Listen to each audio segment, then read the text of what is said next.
Hey everyone, and welcome to another one of our videos. Today, I'm going to be showing you how to hardwire your dash cam in your vehicle. So we like to use this particular hardwire kit. I'll have it linked in the description. It comes from Amazon.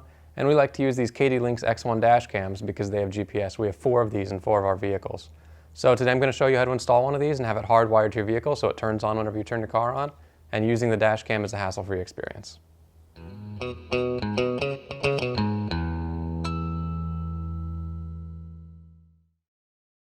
So the vehicle that we're going to be hardwiring up today is our 2000 Mercedes ML.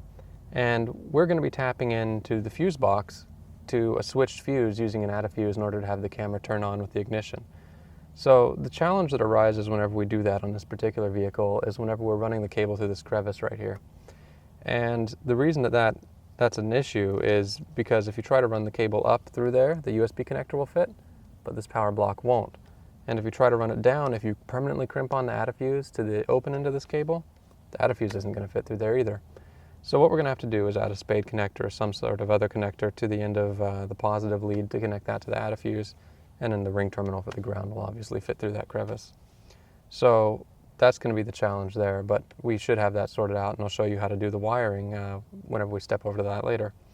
So with that, basically the procedure that we're going to have is we're going to have the cable run down into this fuse box, and it's going to come out, run up this door seal. It's going to run up the A-pillar over towards the driver's side through the headliner, and it's going to come out of the headliner and just plug right into the camera. So with that, I'm going to go ahead and step over to the wiring and show you how to do that, and I'll be right back. Alright, so I got all the wiring done on the bench just now.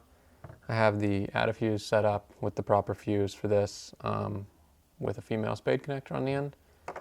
And I have the dash cam power adapter with a male spade connector on the positive end and a terminal for the ground. So I'm going to go ahead and go back to the car now and show you how I'm going to wire it up for the Mercedes. And, you know, hopefully it'll give you some ideas if you don't happen to have the same vehicle that we do on how to wire yours up as well. So I'll see you back over at the car. Before I button everything back up for the wiring, as far as running it was concerned, I'm going to show you how I ran it on this Mercedes ML.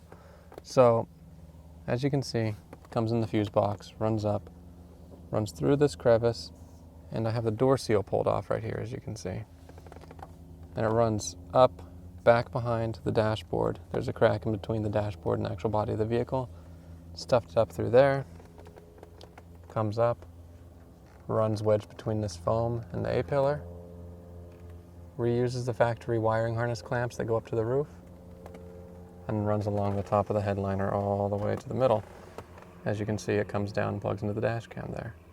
So now I'm going to show you what you need to do in order to wire it up down below, and we'll get it all set up, and I'll show you how the dash cam works when you turn the key on.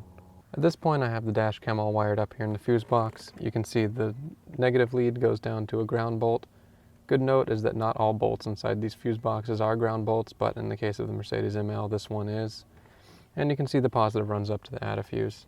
So everything's been tested, everything works. I'll show you how the dash cam works whenever you turn the car on here in a second. But I'm going to go ahead and button this all back up now that I've tested it and I know that everything functions properly. Put the A-pillar cover back on and show you what the end result is in terms of what your daily experience with the dash cam will be. I'm here in the car now, everything's put back together. You can see the A-pillar's back on, door seal's back on, fuse panel is back on. It's dark down there. So I'll go ahead and stick the key in the ignition, turn it on. As you can see, dash cam fires right up and starts recording just like it should.